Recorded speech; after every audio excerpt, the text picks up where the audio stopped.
Fan बंद कर दो, फैन बंद कर दो। अब कथा पढ़ेंगे फिर आरती करेंगे।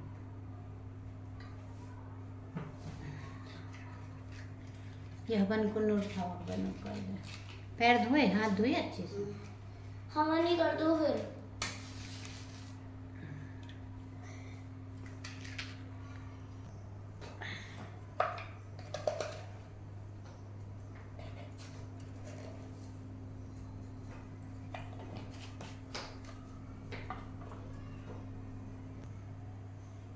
बोलो महालक्ष्मी मैया की जय। एक समय धर्मराज युधिष्ठिर से श्री कृष्ण भगवान को प्रसन्न चित्त देखकर कहा, हे त्रिलोकीनाथ, समस्त ऐश्वर्यों के स्वामी, आप कृपा करके कोई ऐसा व्रत बतलाइए जो सब व्रतों में श्रेष्ठ एवं ऐश्वर्य सुख देने वाला हो।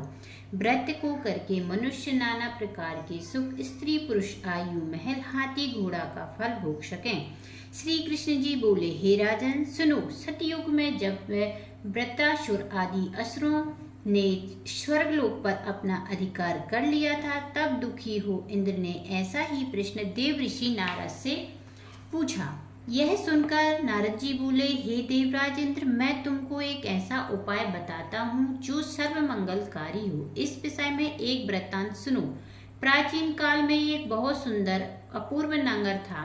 वहाँ की भूमि बड़ी रमणीक थी। तरह तरह के रत्नों से विशोभित भूमि एवं पर्वत थे। जहाँ पर एक चंचल रणमीक पर्वत थे। चंचल नेत्रों वाली स्त्री के बाण रूपी कटाक्ष से कामदेव तीनों लोगों को वश में करता था। उस नगर में चारों पदार्थ धर्म, अर्थ, कामोक्ष थे। उसकी विचित्र रचना देखकर विश्वकर्मा भी लज्जित हो जाते। श्री कृष्णा। उस नगर में मंगलसेन नाम का एक राजा राज्य करता था। उसकी चिल्ल देवी नाम की एक, चोल देवी नाम की दो रानियां थीं। एक दिन राजा अपनी प्रिय रानी चोल देवी के साथ अपने महल की छत पर बैठा हुआ था। वहां के उसने समुद्र के जल से घिरा हुआ एक रमणीक स्थान देखा।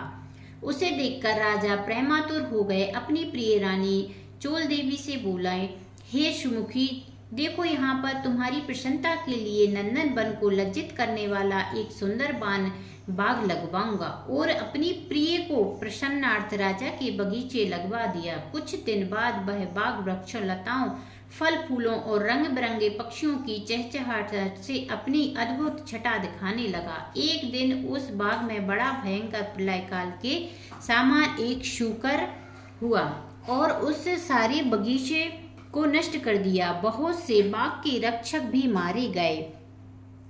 कुछ रक्षक उस भय से व्याकुल हो अपनी जान बचा के राजा पास पहुंचे और राजा से सारा हाल कहा। यह सुनकर राजा बड़ा कुपित हुआ और अपनी सेना को शीघ्र ही वहां जाकर उस भयंकर शूकर को मारा। राजा की आज्ञा पा सेना चल दी और घोड़ा पर बैठकर मैं राजा भी चला दिया। चारों ओर बगीचों को घेर लिया।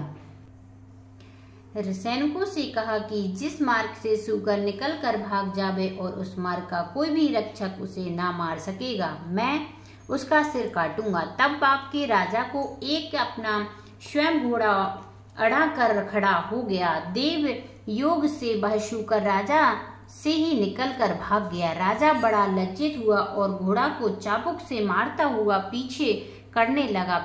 पीछे करते करते वह सिंह, ब्याह आदि सिंहक जीवों से युक्त घोर जंगल में पहुंच गया। वहां ताल, तमाल, हिताल, साल, अनुज, लता आदि के वृक्षों के राजा जंगल में चारों ओर उसे देखने लगा।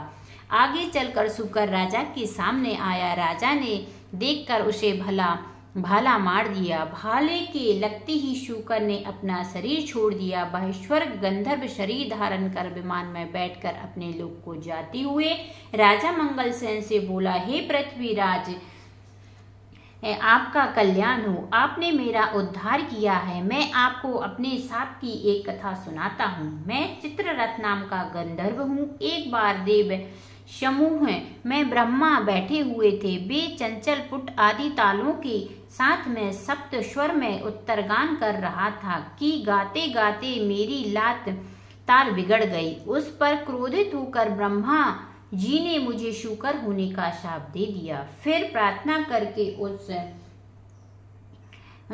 उन्होंने कहा, मेरा उद्धार धर्मात्मा राजा मंगलसेन के हाथों से होगा। अतः मैं अधम योनि को छोड़कर अपने गंधर्व स्वरूप को प्राप्त हो गया।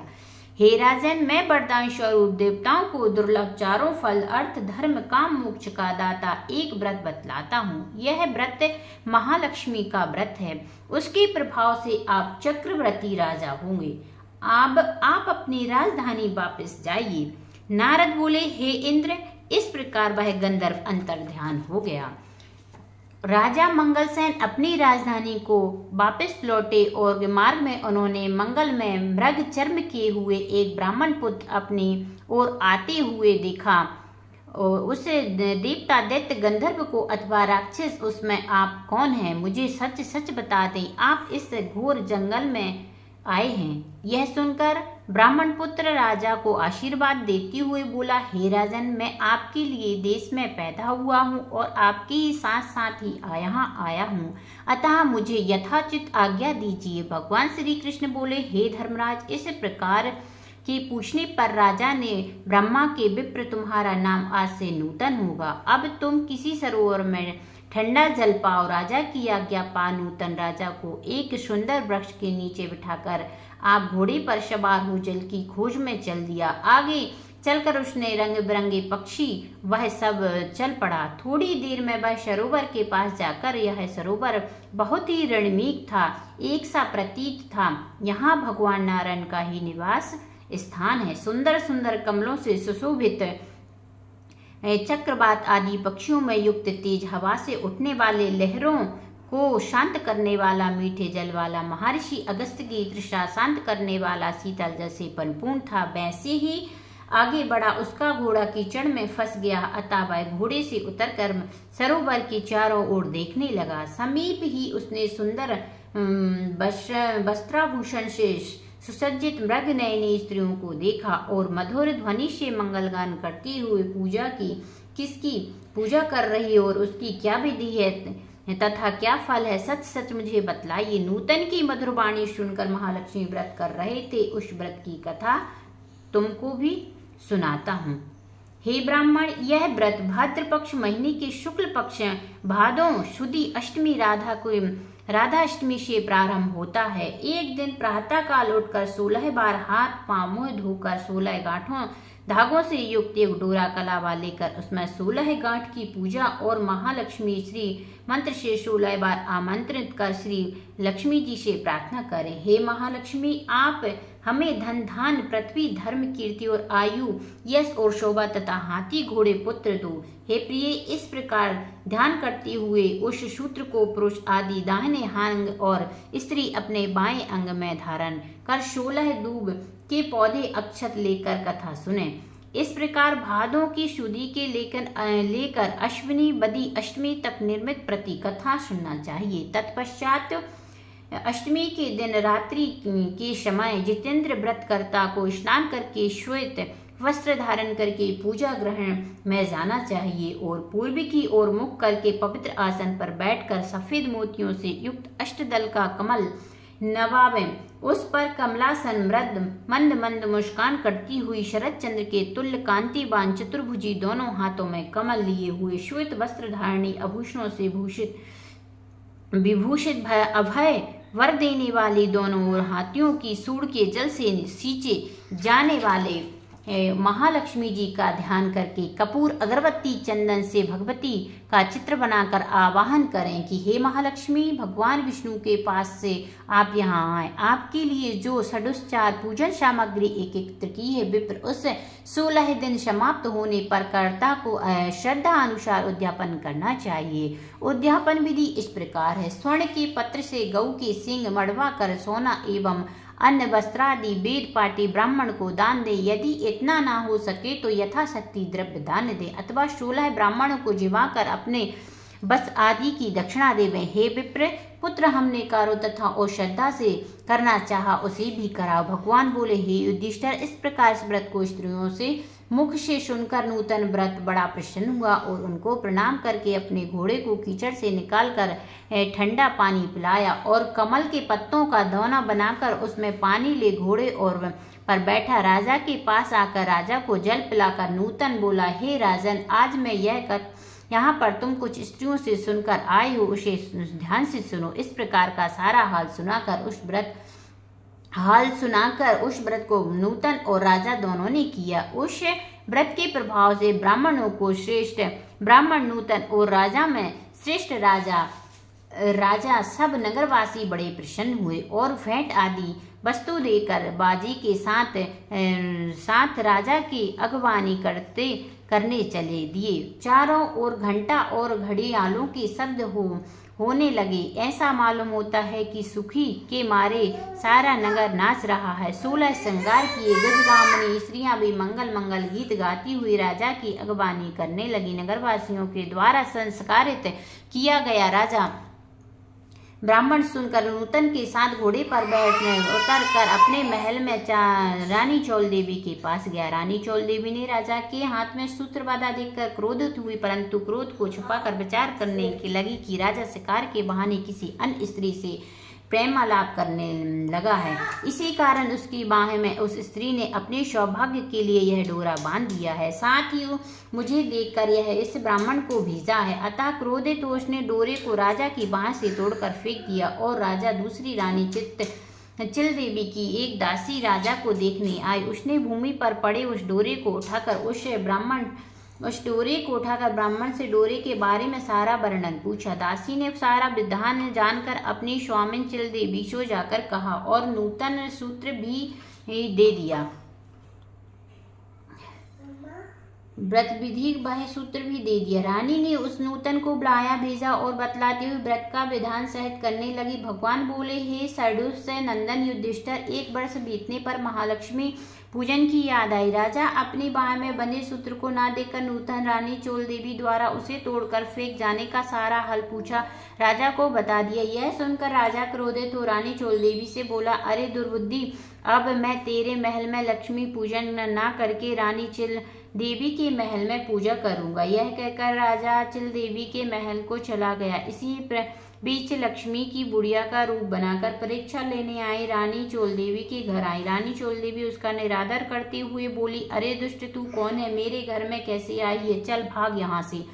इस प्रकार लक्ष्मी जी रानी चोल देवी की मन अपमानित होने पर उसे शाप देती हुई बोली, मूर्ख, तूने मेरा अपमान किया है, अतः तू शुक्र मुखी हो जा और आज से इस मंगलपुर का नाम कोलापुर में जाकर फिर से वृद्धा रूप लक्ष्मी जी वहां से चलकर परीक्षा लेने के लिए चिल देवी के महल में गई। वहां रानी ने उसका सम्मान किया। रानी ने सम्मानित हो लक्ष्मी जी को वृद्धा रूप त्याग कर साक्षात अपना स्वरूप धारण किया और यह देखकर रानी चिल देवी ने लक्ष्मी जी को साष्टांग प्रणाम कर प्रेम से नाना प्रकार के उनका पूजन किया। श्री भगवती लक्ष्मी चिल देवी से प्रसन्न होकर बोली, हे चिल देवी, मैं तुमको बहुत प्रसन्न हूँ, मन चाहा वर मांग लो। चिल देवी बोली, हे सुरेश्वरी कमलासन अम्बे, जो भी प्राणी इस व्रत को करे और जब तक चंद्र सूर्य आकाश में रहे तब तक आप उनके घर को संपूर्ण ऐश्वर्य से परिपूर्ण रखे और मैं आप सदा विराजमान रहे। मेरे पति सहित आपकी यह कथा सारी पृथ्वी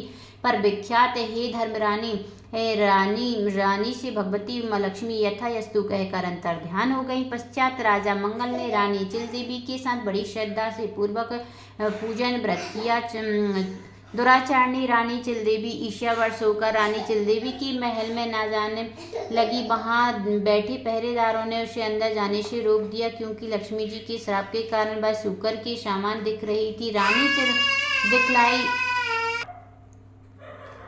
क्षमा याचना कर उससे भी लक्ष्मी जी का व्रत पूजन करवाया। व्रत के प्रभाव से वह रानी पुनः अपने लावण्यमय रूप हो गई, प्राप्त कर कीर्ति करने लगी। तदंतर उस वन में राजा शिकार खेलने गया। वहां और अंगिरा की कुटी में रूप लावण्य से युक्त उस अनुपम देवी को देखकर राजा मंगल बोला, हे महर्षि, यह अपनी सुंदरता से इस वन को प्रकाशमान करने वाली स्त्री कौन है? उसका कारण मुझसे कहो। राजा की यह बात सुनकर अंगिरा ने सारी कथा सुनाकर रानी चोल देवी उसे सौंप दी और राजा प्रसन्नचित्त होकर चोल देवी को साथ लेकर अपनी राजधानी आया और रानी चिल देवी सहित पृथ्वी के नाना प्रकार के भोग लगा। दोनों ने बड़े प्रेम से मिलकर रहने लगे और राजा की सेवा करने लगे। राजा मंगल पृथ्वी के समस्त सुख भोग कर अंत में स्वर्ग को गया और मंगल नक्षत्र के नाम से भी विख्यात हुआ। नारद बोले, हे इंद्र, समस्त व्रतों में श्रेष्ठ श्री महालक्ष्मी जी का व्रत मैंने तुमसे कहा है। जो व्यक्ति इस व्रत को करेगा वह अर्थ धर्म काम मोक्ष चारों ओर का भागी होगा। अतः तुम इस व्रत को करो जिससे धन भूमि कीर्ति आयु यश शोभा घोड़ा हाथी पुत्र पौत्र आदि प्राप्त हो। तुम्हारी कीर्ति फैलती रहे, क्षीर सागर में जब विष्णु मथा फैलती रहे। इंद्र नारद जी को प्रणाम कर अपने लोक को चले गए और व्रत किया। भगवान श्री कृष्ण बोले, हे युधिष्ठिर, नारद जी ने देवेंद्र द्वारा पूछे गए श्रेष्ठ व्रत को मैंने तुमको बता दिया है, सो संसारिक और पौराणिक सुखों का देने वाला है। बोलो महालक्ष्मी माता की जय। हो गया।